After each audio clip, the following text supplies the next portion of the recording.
Seorang anak, walaupun kita bukan anak yang baik, apa salahnya kita angkat doa tengah malam?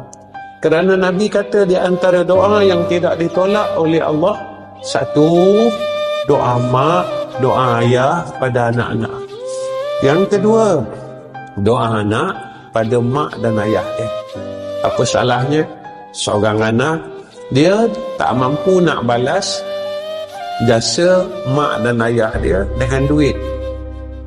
Ada anak-anak yang macam tu, Ustaz, saya bukan kaya, saya tak mampu, Ustaz, nak bagi duit dekat mak ayah saya setiap bulan, saya pun tak cukup, Ustaz. Balaslah jasa mak dan ayah kita dengan doa. Kerana doa seorang anak itu makbul, Nabi cakap. Doa seorang ayah pada ayah dan ibu pada seorang anak tiada hijab. Doa seorang anak pada seorang mak, pada seorang ayah tak ada hijab. Apa salahnya kita sebagai seorang anak angkat tangan, ya Allah, aku nak bagi duit dekat mak aku tak ada duit.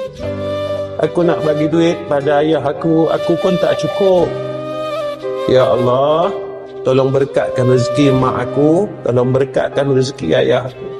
Tolong sihatkan mak aku, ya Allah. Tolong sihatkan ayah aku, ya Arhamar Rahimin. Doa itu didengar oleh Allah dan dimustajabkan oleh Allah Subhanahu wa ta'ala.